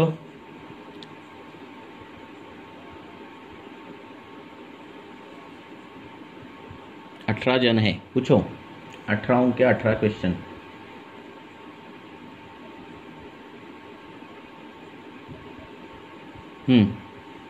मैसेज बॉक्स में डाले हैं क्या प्रश्न किसी ने? डायरेक्ट पूछो, 1-2 क्वेश्चन हो जाएंगे। आपको क्या लग रहे हैं, कौन से पेशेंट देख रहे हैं, वो पेशेंट ठीक नहीं हो रहे, ऐसा कुछ लग रहा है? हेलो। हाँ बोलो। हेलो, प्रणाम सर। प्रणाम। हाँ सर, एक पेशेंट है मेरे पास। तो सर जब वो आई थी जिस दिन, तो उनके राइट लोअर लेग में बहुत ज्यादा स्वेलिंग थी। उनको जॉइंट की प्रॉब्लम पहले से है। Male female? पर जॉइंट में से फीमेल सर, 58 इयर्स फीमेल है। वो टीचर हैं सर। और उनका स्कूल में जो क्लास का पढ़ाना होता है उसमें तीसरे मंजिल पे है, डेली उनको ऊपर नीचे जाना होता है। तो जॉइंट में तो काफी टाइम से उनको प्रॉब्लम थी, लेकिन अभी जब वो आई थी तो उनको अक्यूट स्वेलिंग थी। पूरा जो शिन बोन होता है सर, लोअर लिम बहुत ज्यादा स्वेल रेडिश हो रखा था बिल्कुल, और बिल्कुल भी पैर को नीचे नहीं रख पा रही थी। तो सर मैंने उनको शोथर करके दिया सर, उनको त्रिफला गुगुलू दिया, दशमूल कषाय दिया, नरवा मंडूर वगैरह दिया। तो शोथ में सर बहुत आराम मिला, बिल्कुल 3-4 दिन में शोथ बिल्कुल ठीक हो गया। लेकिन सर उनका जो पेन था इसमें, जो सामने शिन बोन होती है टीबिया, उसमें पेन बहुत ज्यादा है सर। स्वेलिंग बिल्कुल ठीक हो गई, रेडनेस बिल्कुल ठीक हो गई, दशांग लेप भी दिया था, लेकिन जो वो पेन है वो अभी बना हुआ है बहुत धीरे-धीरे। सूजन है क्या? उसमें सूजन बिल्कुल ठीक हो गई सर। और आरक्तवर्णता? सिर्फ दर्द है और स्टिफनेस है सर, उसमें स्तंभ चकड़ाहट सी बता रही थी कि जैसे पैर नीचे रख रहे हैं तो उनको बहुत पेन हो रहा है। तो सर पेन ठीक नहीं हो पा रहा सर। अभी आरक्तवर्णता है क्या, गई है? रेडनेस? नहीं सर, वो बिल्कुल ठीक हो गया। दशांग लेप लगाने के बाद जो रक्तवर्णता है वो ठीक है, वो ठीक हो गया। अभी उनकी कंप्लेन है कि जहाँ पे पेन है वहाँ पे गर्म सा लगता है, महसूस होता है। तो अभी भी पित्तानुबंध है उसमें। अभी जो आपने किया वो कफ का अवरोध निकाल दिया। शोथ का जो सामान्य जो कफ है दोष वो तो निकाल दिया, पर पित्तानुबंध अभी भी है ना? तो पित्त जो शोथ, ऐसे हम उसको अभी ये कर सकते हैं। तो आपको रक्त और पित्त पर काम करना चाहिए। हाँ, तो उसमें जो द्रव्य है वो है कुटकी। कुटकी, किरात तिक्त, ये द्रव्य है वो हम पित्त शोथ में हम दे सकते हैं। तो किरात तिक्त प्लस शुंठी, ऐसा अगर जो चूर्ण है वो उसको दे दिया जाए तो वो कम हो जाएगा उसका दर्द। जी ठीक है। और सर मैंने रक्तपाचक चला रखा है उनका। हाँ, फिर अच्छा है, रक्तपाचक चालू रखो। बला गुडुच्चादि कषायम भी दिया है मैंने। तो सर पेन में उनका बहुत धीरे धीरे आराम हो रहा है सर। होने दो ना, मतलब वो कह रही है कि अवरोध ज्यादा होगा वो इसीलिए है। और वो टीचर है ना, खड़ी रहती है होगी। हाँ, वो सर उनको स्कूल ज्वाइन करना, तो रोज बोलती है कि मैम दर्द कब ठीक होगा। हाँ, तो उनको ये बोलो। और दूसरी बात तो चेयर पर बैठते समय वो पैर फोल्ड करके ऊपर लेना कभी भी। तो नहीं तो दोष क्या है, नीचे चले जाते हैं। इसलिए हमारे शास्त्र में सूत्रस्थान में बोला है कि जानु के ऊर्ध्व ऐसे आसन पे नहीं बैठना चाहिए, ऊपर के। अपना जो बैठक है वैसा बैठना चाहिए। तो पैर ऊपर करके रखना बोलना है, रात को भी पैर ऊपर रखने बोलना है। राइट लेग को ही है ना? तो उसका एक तो ये भी देखो कि क्या है, हार्ट के एलवीएफ भी देखो। ठीक है, 2 चीजें देख सकते हो, हार्ट का एलवीएफ देखो और थायराइड की टेस्ट देखो। थायराइड में भी एक हाइपोथायराइड की मेडिसिन ले रही है सर। हाँ, तो उसमें क्या होता है, क्या बोलते हैं उसको, के लिए आई थी सर। हाँ, टिबियल मैक्सोएडियमा बोलते हैं ना उसको। तो जी सर, जो ग्रेव्स डिसीज में पाया जाता है, तो वो भी होता है उनमें। हाँ, तो वो दोनों देखो। वो हाइपरटेंशन की मेडिसिन भी ले रही है सर, वो बीपी उनका हाई है। मेरे पास सर पहली बार अभी आई है, शोध के लिए आई थी। राइट एंट्रियम में अगर कुछ प्रॉब्लम हो तो राइट लेग में सूजन पहले पकड़ती है। हाँ, तो वो भी उसके 2 चीजें देखो। जी सर, ट्रीटमेंट फिर यही चलेगा? हाँ, यही चलेगा, हमारा ही चलेगा ट्रीटमेंट, यही चलेगा। और बाकी सार्वधिक लक्षण देखकर उसको क्या दूसरी व्याधि कौन सी है वो देखो, क्योंकि ये तो परतंत्र शोथ लग रहा है ना, तो स्वतंत्र व्याधि कौन सी है वो देखो। हाँ, और बाद में अगर स्वतंत्र सर उनका वही बीपी की प्रॉब्लम है सर उनको। और थायराइड हेतु देखो, वात के लग रहे हैं तो दशमूल का क्वाथ जो है उसको रेगुलर पीने बोलना है। वात अगर हेतु वात के लग रहे तो सर हेतु जितना वो डिसिप्लिन लाइफस्टाइल है सर उनका, स्ट्रेस का उनका बहुत ज्यादा है। वो स्कूल की वजह से थोड़ा सा उनको है कि जाना पड़ता है, वो नौकरी नहीं छोड़ना चाहती। तो जितना मैंने उनको पूछा तो वो सिर्फ ये है कि उनको बहुत ज्यादा मतलब स्कूल में बहुत ज्यादा टेंशन हो जाता है। यही मेन हेतु उनका स्ट्रेस था सर। तो उनको क्या करो, गुणाद्रक योग जो है वो चालू कर दो। गुड़ादरक, हाँ, जी सर। तो गुड़ादरक योग जो है, क्यों गुड़ादरक योग? क्योंकि गुड़ादरक योग में शोथ आता है, सब कुछ आता है और मनोविकार आते हैं। हाँ ओके। हाँ, तो गुड़ादरक योग चालू करना मात्रा कितनी है। रखनी तो है उसको टेपरिंग डोज में बढ़ाना रहता है। पहले एक छोटा उसके मात्रा हम आपके हिसाब से पहले थोड़ा सा गुड़ और फिर थोड़ा सा अदरक, वो खींच कर ऐसा उसको गोली बनानी है। रोज एक गोली, फिर दूसरे दिन 2 गोली, तीसरे दिन 2, फिर चौथे दिन 3 गोली, ऐसे बढ़ाकर थोड़े थोड़े 10 गोलियां तक लेना, फिर बाद में कम करना। ऐसे वो टेपरिंग डोज में ज़्यादा बढ़ाना और निकालना, ऐसे गुड़ादरक योग चालू करना है। इससे स्रोतस का जो स्रोतस जो है, मनोस्रोतस से लेकर रसव स्रोतस तक, हाँ, उसका अवरोध जाता है। हाँ, तो और अग्नि अच्छा होता है। अग्नि अच्छा हो गया, समान अच्छा हो गया, मज्जाधारा कला अच्छी हो गई, तो मन भी अच्छा होने लगता है धीरे धीरे। हाँ, तो ये कर दो उसको, और फिर देखो बाकी के सब लक्षण एक बार डाल दो ग्रुप में। हाँ, फिर उसको देखेंगे। चिंता शोक बार बार हो तो बार बार आम निर्मिति होती है, बार बार मनोस्रोतस दुष्ट होता है, बार बार रसदृष्टि होती है, फिर वो हार्ट की बीमारियाँ, इसकी बीमारी, उसकी बीमारी रहती है। तो ये सब चीज़ें वो खुद पेशेंट को करनी चाहिए। चिंता शोक उसको उस पर बोलना चाहिए कि क्यों चिंता हमें कम करनी है। हाँ, सुबह उठकर योगा प्राणायाम चालू करना, ये सब चीज़ें उसको बोलना चालू करने के लिए। जी सर, जी सर। सर उनको मात्रा बस की दे सकते हैं सर, सहचरादी वगैरह? अभी शोथ है ना, शोथ जाने दो, मात्रा बस्ती का अवरोध फिर होगा ना वापिस, है ना। आपको अभी भी अवरोध थोड़ा होगा के लिए। पित्त के लिए मैंने बोला ना, कुटकी और किरात तिक्त, या फिर किरात तिक्त और शुंठी, ये चूर्ण दे सकते हो। तो जैसे वासा है तो वासा का सरस नस्य वगैरह यूज कर सकते हैं? नहीं, किसके लिए देना आपको? हेतु दे। वासा क्या है? वृक्ष है ना, शीत है, हाँ, कफ, हाँ, उष्णजन्य संप्राप्ति, स्निग्धजन्य संप्राप्ति, गुरु संप्राप्ति, ऐसी संप्राप्ति है तो उसमें वो काम करेगा। वृक्ष लघु है इसके मुताबिक। उसको चिंता शोक उनको पहले बंद करने बोलो, और पहले ये सुजन का काम पहले करो। शोथ बहुत बड़ी चीज़ है। हाँ, शोथ का काम, शोथ का ये दोनों कारण, हाँ, कारण भी देखो। कई हाइपरटेंशन की ड्रग है कि उसके कारण भी शोथ आता है। तो कभी कभी एस्प्रिन ले रही है, वो कंटिन्यू एस्प्रिन चलती है, तो कभी कभार उससे क्या होता है, खून पतला होता है, फिर सिरा कंडराओं पे तकलीफ होती है, फिर उसमें फिर ये उल्टा सुल्टा है सब कुछ एलोपैथी का। फिर हाँ, तो थोड़ा जो ड्रग ज़रूरत नहीं है वो थोड़े कम कर दो। ऐसे टेपरिंग डोज से कम करते करो, और फिर लक्षण देखकर ट्रीटमेंट करो। सर गुड़ादरक का समय क्या रखना है, और उसकी सुबह लेना है गुड़ादरक, सुबह लेना है। हाँ, सुबह खाली नहाने के बाद ले सकते हो, या फिर शाम को ले सकते हो। जी सर। कितने दिन तक शोथ कब बढ़ता है? रात को बढ़ रहा है तो शाम को ले लो। नहीं सर, शोथ उनका अब ठीक हो गया सर, वो कह रही थी वो चलने भी लग गई है। शोथ नहीं है, सिर्फ पेन है उनका, टिबियल बोन में बहुत ज्यादा पेन है। तो ये कर दो उसको। जी सर, बताइए। अगर उस आरक्त वर्णता गई होगी, ये बाकी की सब चीजें गई होगी, तो आप घृत है ना, वो भी लगाने के लिए बोलो। अगर उधर कुछ अवरोध नहीं लग रहा है तो ठीक है। अगर शूली है तो आप घृत तिक्त घृत भी तो लगा कर देखो। ठीक है ना। खाने को तो बोला सर मैंने, पंचतिक्त उनके कैप्सूल भी चलाए थे। नहीं तो दशमूल का क्वाथ लेना और उसमें पैर डुबो के रखना रात को। हाँ, तो अवरोध भी जाता है और शोध भी जाता है। हाँ, एक बड़ा बकेट लेनी, बकेट लिया तो क्या होता है, पूरा पैर घुटनों तक अंदर जा सकता है। डप नहीं लेना, बकेट लेनी, और उसमें दशमूल का क्वाथ बनाना, और दशमूल का क्वाथ डालना उसमें गरम गरम, और फिर उसमें पैर डुबो के रखना। ऐसे अवगा स्वेद मिल गया तो क्या होता है, वो अच्छा खासा शोध भी कम हो जाता है। हाँ, शूल कम हो जाता है। अच्छा सर, ठीक है सर, ठीक, thank you sir, thank you, प्रणाम सर। गुड़ अदरक योग जो बना के भी रख सकते हैं हम गोलियां।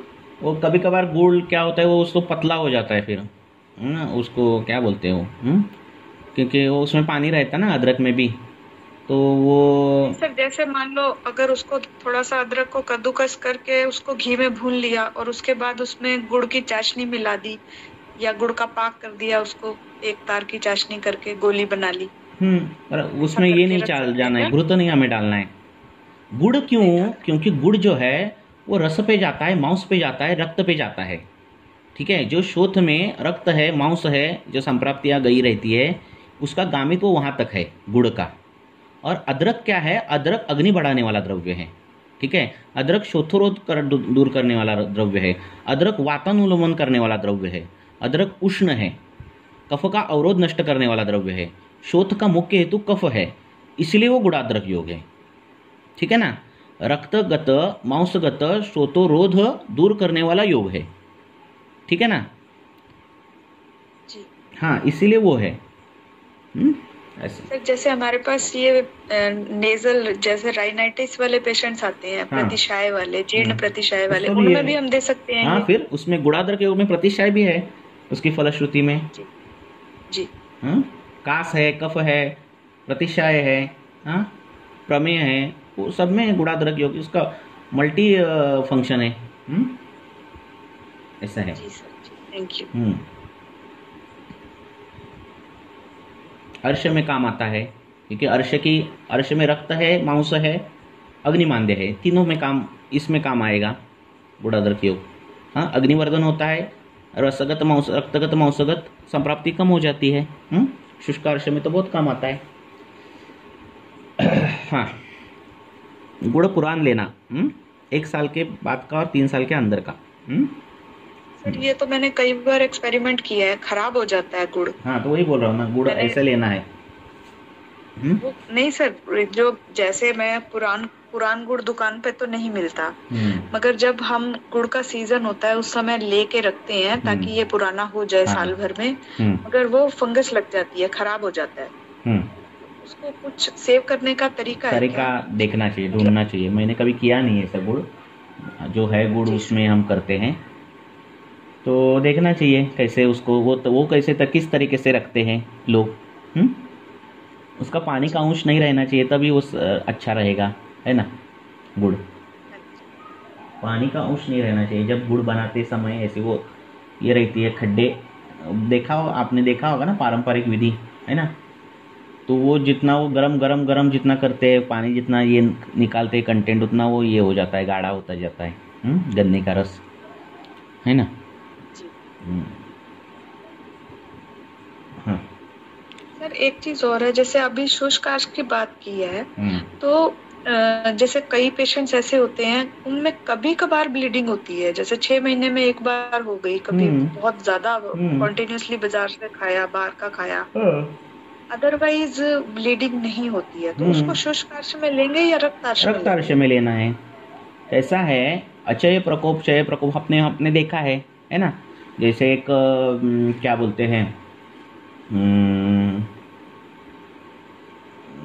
जिससे पानी निकलता है उसको क्या बोलते हैं, वाटरफॉल, क्या वाटरफॉल नहीं, झरना भी नहीं, जिससे हम पानी बंद करते हैं ना, उसको क्या बोलते हैं आप, जिससे नदी का पानी अड़ाते हैं हम, बांध है ना। बांध को और क्या बोलते हैं, बांध को धरण। हाँ, धरण बोलते हैं मराठी में। हिंदी में क्या बोलते हैं, धरना। धरण को क्या बोलते हैं हिंदी में, जिस नदी का पानी जब ये कर देते हैं, डैम। हाँ, हिंदी इंग्लिश ठीक है, तो डैम रहता है, ठीक है ना। अब डैम में ऊपर तक पानी भर गया, ऊपर से नहीं आ रहा है पर ऊपर तक भर गया, ठीक है। हाँ, आवाज आ रही है मेरी? हाँ, ऊपर तक पानी आ गया लेवल तक, हाँ, पर उसके नीचे नहीं आया पानी, तब तक वो डैम भरा ही है। और उसमें और पानी थोड़ा ऐड डालोगे तो क्या होगा, धरना ऊपर से ओवरफ्लो हो जाएगा। सेम शरीर में है, दोष प्रकोप तब तक आया रहता है जब तक अभी वो आया नहीं है, व्यक्त अवस्था में आया नहीं। कुछ भी वो तीखा बीखा खाने के बाद वो क्या हुआ है, रक्तजर्श हो जाता है, या फिर रक्त निकलता है। इसका मतलब क्या है, उस स्टेज तक आया रहता है चय, हाँ, पर वो व्यक्त नहीं हुआ है क्योंकि और हेतु चाहिए उसको। जब और हेतु मिले तब वो ओवरफ्लो हो जाएगा। तो इसका मतलब क्या है, वही है ना, धरना भरा है इसलिए आ रहा है ना पानी। इतना भरा नहीं है कि पानी ओवरफ्लो हो जाए। कब ओवरफ्लो हो जाएगा, और थोड़ा मिर्ची खाई, वड़ा पाव खाया, तीखा कुछ खाया तो ओवरफ्लो हो जाता है ना। इसका मतलब पहले भरा ही है ना, ऐसा है। हाँ, क्या बोला है शास्त्रकारों ने, व्याधि हेतु की अपेक्षा करती है, वो जब तक हेतु नहीं मिलता तो वो व्यक्त नहीं होती। तो ऐसे कई बीमारियां रहती है जो पता ही नहीं चलता, अरे कल तक तो ठीक था, आज ही क्या हुआ, ये खाया तो, है ना, ऐसा होता है। कईयों को रहता है इतनी सी खाई तो भी मुझे तकलीफ होता है। ऐसा नहीं है, तेरे शरीर में वैसे दोष उस स्टेज तक गए रहते हैं, सिर्फ हेतु एक आधा हो गया तो वो व्यक्त अवस्था में आ जाती है व्याधि, है ना, ऐसे ही है। तो इसकी ट्रीटमेंट वही करनी, रक्त जवर्ष की।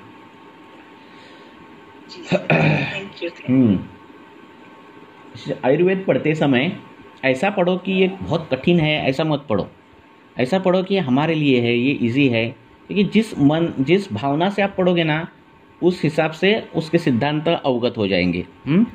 कोई भी शास्त्र हो, कुछ भी पढ़ाई हो, तो मुझे आ रही है, ये बहुत इजी है, ये अच्छी है, ऐसे भाव रख के पढ़ोगे तो सब कुछ सिंपल लगेगा।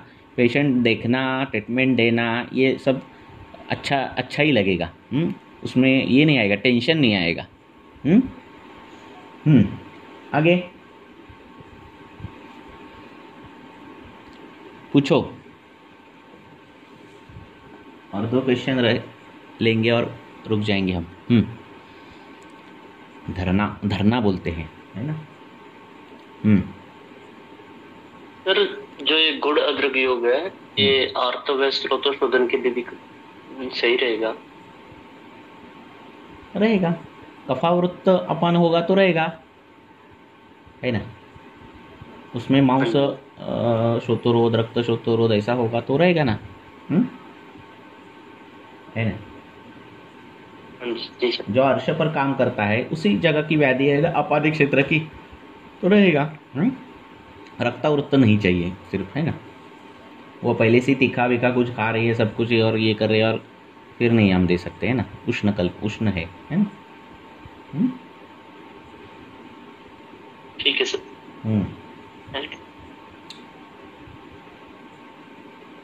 और सर, छोटे बच्चे जैसे कुछ होते हैं जिनका वेट नहीं बढ़ता सर, उनके लिए क्या दें सर, जो थोड़ा सा वेट वगैरह बढ़ जाए? पहली बात तो वेट कितना होना चाहिए है हम क्यों निश्चित करें, है ना। पहले क्या है, आजकल 16-17 साल की, 17-18 साल की बच्ची और 22 साल का लड़का, ऐसे विवाह होता है क्या? नहीं होता है, बराबर है। जिस उम्र में धातु परिपक्व है, जिस उम्र में बच्चे होने चाहिए उस उम्र में नहीं होते, बराबर है ना। तो क्या होता है, 30, 35, 40 ये उम्र हो गई है, जब धातु क्षीण है तब चांस ले रहे लोग। तो पहले ही बच्चों का जो मूल धातु होने चाहिए, जिस हिसाब से होने चाहिए उस हिसाब से नहीं होते आजकल। तो आप कितना भी अश्वगंधा दो उसको और कितना भी शतावरी दो, ठीक है, उसका मांसी बल कम है तो वो कुछ नहीं होगा, बराबर है ना। तो ये अभी काल के भी हिसाब से देखना चाहिए। पहले के ज़माने में बहुत कम उम्र में शादियां होती थी, तो बच्चे भी देखो उस समय के, या फिर अभी भी जो आप कहीं देखोगे गांव में कि कम उम्र में शादियां होती है, तो उनके बच्चे देखो, है ना, उनको नहीं कुछ खाने, कुछ मल्टीविटामिन या फिर मल्टी कुछ देना नहीं पड़ता, हॉर्लिक्स बिरलिक्स, हाँ, वो ऐसे वो क्या बोलते हैं, रोड पर खेलने वाले बच्चे भाकरी बिक्री खा के भी वो उनका वेट अच्छा रहता है। तो आजकल ये है। तो बड़े बड़े एक्ट्रेस और इनके बच्चे देखो ना, तो उनको क्या कमी है। अभी शिल्पा शेट्टी का बच्चा देखो, उसको क्या कमी है ना। हाँ, दुनिया का कौन सा भी आइसोलेटेड प्रोटीन दे सकती है वो, है ना, सोना खिला सकती है। तो ऐसा नहीं है। तो ये सब रहता है। हाँ, कौन से उम्र में आप चांस ले रहे हो वो भी इम्पोर्टेंट है ना। काफी आते हैं एक्चुअली पेरेंट्स ऐसे कि बच्चों का, हाँ, तो उनको ये समझाना है, हाँ, आप कितने हो, वजन आपका और बच्चे का कितना है ये देखो, कौन सी उम्र में शादी हुई ये देखो। हाँ, तो ये काल के हिसाब से अभी क्या बोलते हैं ना, कई व्याधि होने ही वाली है, कई चीजें हमें एक्सेप्ट ही करनी चाहिए, है ना। Thank you. ओके, फिर भी और बाकी की चीजें तो कंट्रीब्यूट करती है, बच्चे का खाना पीना या भी चॉकलेट खाना, कुरकुरे खाना, ये सब चीज़ें है ये जो श्रोतरोध निर्माण करते हैं। हाँ, पहले से इतने चिड़चिड़े होते हैं बच्चे, खेलना कम हो गया है, टीवी मोबाइल में गए हैं, तो ये सब चीज़ें काफ़ी मायने रखते हैं ना, बाकी की चीज़ों में भी, है ना, ऐसा है। क्रीमी जैसे होते हैं ऐसे बच्चों में, क्रीमी होते ही है। क्रीमी का किस टाइप से किया जाए सर? क्रीमी को बोला ना मैंने, आप विडंग का चूर्ण दे दो उसको खान पान में, और हफ्ते में एक बार एरेंडल तेल दे दो, तो कृमि का ये हो जाता है। पर वो बार बार चॉकलेट खाएगा तो बार बार कृमि होंगे। उनको बोलना जितना कम कर सके। कितना देना सर मात्रा? बच्चे को 1 चम्मच दे सकते हैं, आधा चम्मच दे सकते हैं, उसका कुछ ये नहीं है आप कितना दे दो। जितनी एरेंडल तेल है उतने जुलाबोगे। उसको डिहाइड्रेट नहीं होता एरेंडल तेल से, याद रखो। एरेंडल तेल से क्या होता है, वाटर नहीं जाता शरीर का, तो वीकनेस नहीं आता। तो एरेंडल तेल का मात्रा अगर आधा चम्मच 1 चम्मच ज़्यादा भी हुई तो भी कुछ नहीं होता, तो 2-3 बार और जाएगा टॉयलेट, बाकी कुछ नहीं होगा। Thank you sir. ओके। पहले के ज़माने 1 महीने के बच्चे को एरेंडल तेल देते थे, अब वो 1 महीना तो कितनी उम्र हो गई है ना, ऐसा कुछ नहीं है। सर एरेंडल तेल से अगर दस्त जाएगा तो मोशन में तो पानी जाएगा ना। डिहाइड्रेट नहीं होता। डिहाइड्रेट मीन्स क्या, शरीर का पानी जाकर वीकनेस आना। एरेंडल तेल का वैसा नहीं है, जितनी मात्रा है उतने टॉयलेट होते हैं और ऑटोमेटिक टॉयलेट बंद होती है। क्यों? क्योंकि वो वात शामक द्रव्य है, उसको वात प्रकोप नहीं होगा, ठीक है ना। हाँ, आंत्र स्निग्ध हो जाएंगे, कृमि जाएंगे तीक्ष्ण गुण से, है ना, और वात प्रकोप भी नहीं होगा। ऐसे द्रव्य पहले बहुत देते थे, फैमिली में हर एक को एरेंडल तेल देते थे, बच्चों को नाक दबा कर एरेंडल तेल देते थे, ठीक है ना। उसका मार्केटिंग नहीं होता, जो उतना हुआ नहीं, वो क्या हो गया, आउटडेटेड हो गया, कोई अभी देता नहीं। ऐसा वातज स्तन्य दृष्टि है माता को, उसको बच्चे का मल कठिन हो रहा है, एरेंडल तेल दो, ठीक है। हमने 1-1 सीसी एरेंडल तेल डालकर बस्ती भी दी है, बहुत अच्छा काम होता है, बाद में मलबद्धता भी नहीं आती। छोटी सिरिंज है ना, उससे देना की बस्ती एकदम स्मूथली, क्योंकि कईयों को बहुत कड़क टॉयलेट को होती है, बच्चा टॉयलेट को होती है, दर्द होता है इसलिए जाता भी नहीं, और फिर आधुनिक वैदिक शास्त्र वाले ऊपर से उसको लैक्सेटिव दे कर थकते हैं, जितना फिर बोलते हैं एनिमा दे दो, फिर आता है वो गर्म पानी का लवण का एनिमा देता है, फिर उतना इवैक्यूएट हो जाता है, पर वो भी रुक्ष होने के कारण वापस रुक्षता आती है। हमारे पास आने के बाद हम क्या करते हैं, स्निग्ध गुण से देते हैं बस्ती, है ना। स्निग्ध गुण से बस्ती देना, एनिमा देना, ये आधुनिक शास्त्र में नहीं है, तो हमारे शास्त्र में है, तो हम देते हैं। फिर क्या होता है, उस स्निग्ध गुण, रुक्ष गुण रिप्लेस हो जाता है स्निग्ध गुण से, फिर उस समय तो मल जाता ही है, फिर अगले टाइम में होता भी नहीं कड़क, है ना। ऐसे बहुत से बच्चे आते हैं।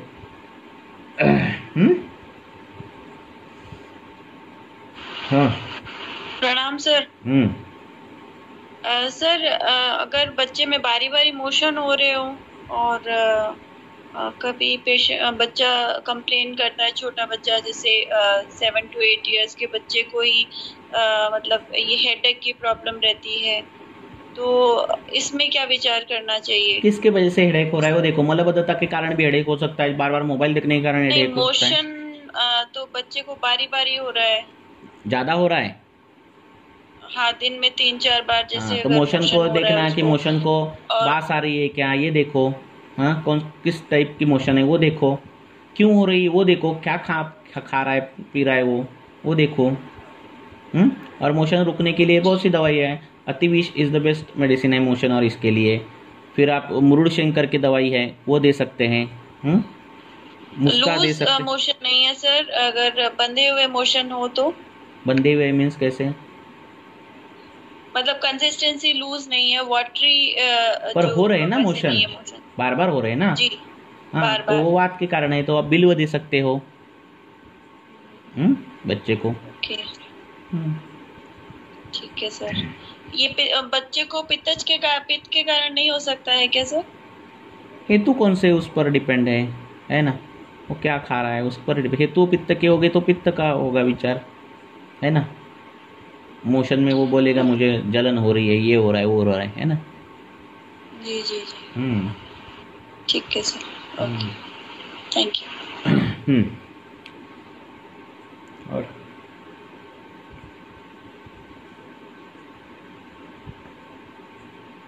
चलो एक क्वेश्चन लेंगे और रुकेंगे हम। नमस्कार सर। नमस्कार, बोलो। Last and best. Sir 50 year male patient है। हाँ। लंबर स्पॉन्डिलोसिस था 2-3 साल पहले। हाँ, 50 ईयर्स मेल है फीमेल है? जी। मेल है। हाँ, तो 2-3 साल पहले हुआ था, 2 साल पहले लगभग। सीवियर डिस्कम्प्रेशन था और हर्निएशन था L3 L5 में। वो चीज तो सब ओके है, सारी चीज, बस हर्निएशन के कारण पैर में थोड़ा सा झुंझुनापन रहता है, जो कि लगभग आधा घंटा चलने पर फिर थोड़ी देर रुकना पड़ता है, 2-5 मिनट के लिए, नहीं तो वो पैर में झुंझुनाहट और भारीपन आ जाता है। 2-5 मिनट रुक जाते हैं, फिर से कंटिन्यू उतना ही चल सकते हैं। ठीक है, हो गया। हर्निएशन ठीक करने के लिए अब क्या कर सकते हैं? हर्निएशन ठीक करना है क्या, पेशेंट को ठीक करना है? हाँ, पेशेंट को ठीक करना है। ठीक है, तो पेशेंट को ठीक करना है तो क्या पूछना उसको गुरुदृष्टि में कि सुबह उठने के बाद शूल ज़्यादा रहता है क्या कम रहता है? हाँ, एक चीज, हाँ सुनो, एक चीज़ बैठने के बाद स्तंभ रहता है कि क्या रहता है? हाँ, शूल बढ़ता कब है, क्या करने के बाद शूल कम होता है, मीन्स क्या, तेल लगाने और सेकने के बाद कम होता है क्या? हाँ, ऐसे सब कुछ देखो, उसका मल देखो, मूत्र देखो, ठीक है। हाँ, फिर वो कफावृत्त वात है, केवल वात है, ये सब निकालो और उस प्रकार से दवाई दो। केवल वात होगा, हाँ, या फिर धातु क्षयजन्य होगा, अपतर्पणजन्य होगा, तो अपान काल में एरेंडेल तेल देना, अश्वगंधा, गोक्षूर ऐसी द्रव्य देना, उससे वो ठीक हो जाता है। अवरोधजन्य होगा तो उस कटी पर लेप लगाना, लेप में शुंठी, निर्गुंडी, देवदार ऐसे लेप लगाकर वो जो है अवरोधजन्य जो है वो चला जाता है। ये जो मैं बोल रहा हूँ ये दवाइयाँ हर्निएशन के लिए है, ये ध्यान में रखो।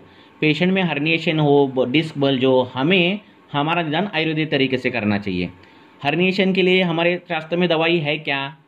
ऐसे कहाँ लिखा है क्या हर्निएशन? नहीं है, बराबर है ना? है क्या? नहीं है, ठीक है ना। इसीलिए हमारे शास्त्र के अनुसार उसका कफावृत्त वात है, पित्तावृत्त वात है, रक्तावृत्त वात है, केवल वात है, ये देखो और उसके अनुसार ट्रीटमेंट करो।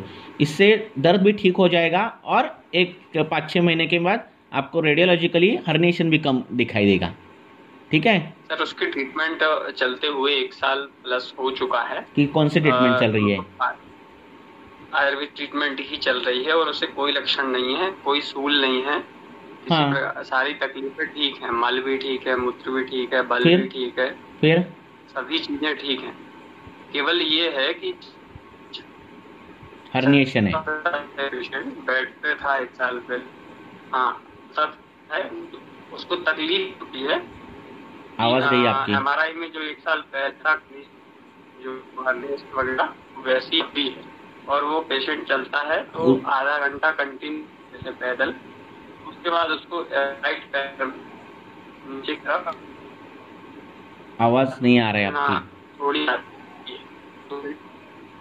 हेलो, हाँ हेलो, बोलो। जी सर, अब आ रही है आवाज? हाँ बोलो, आवाज आ रही है सर? बोलो ना। हाँ, क्या हो रहा है अभी? अभी तकलीफ क्या है, बोलो। सर, पैदल ज्यादा चलने पर झुंझुनाहट आती है पैरों में। हाँ, तो अभी भी अवरुत्त है, ठीक है।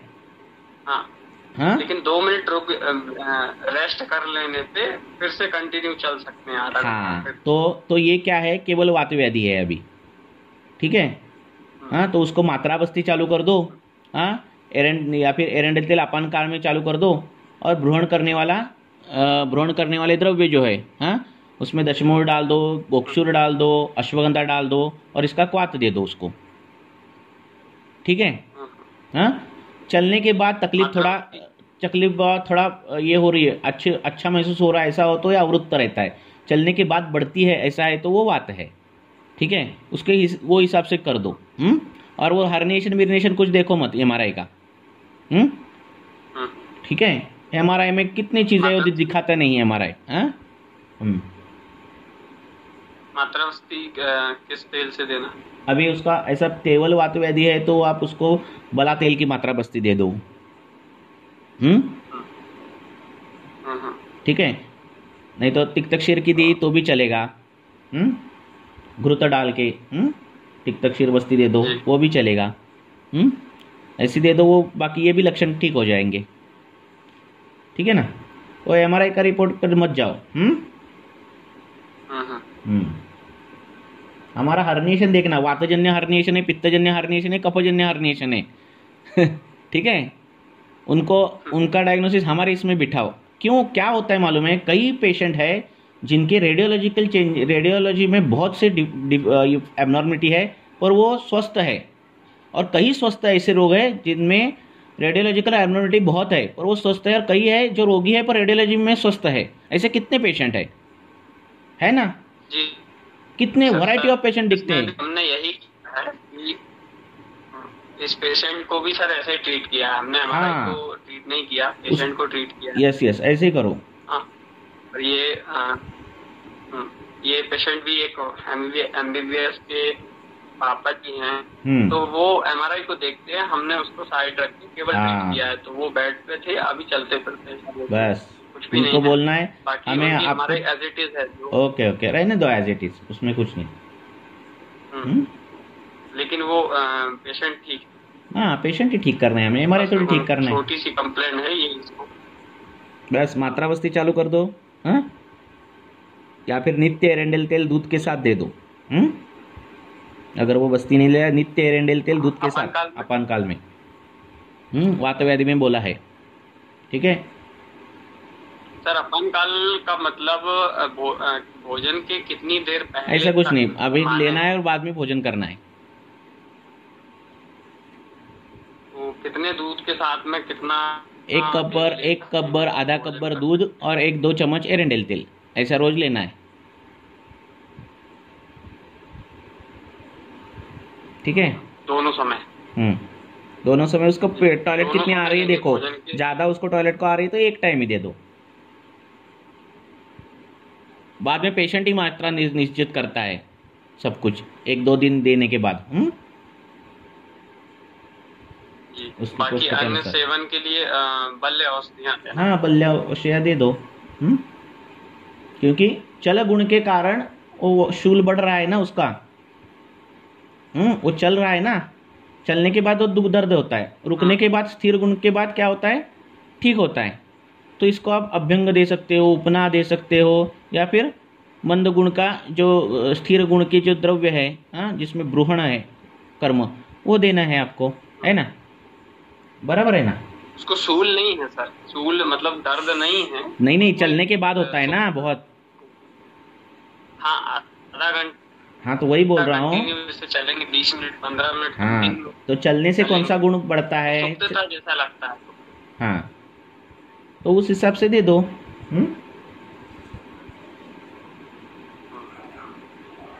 एरेंडेल तेल में गुण में बताया अधोभाग दोषहर, एरेंडेल तेल के गुण में, हाँ ठीक है,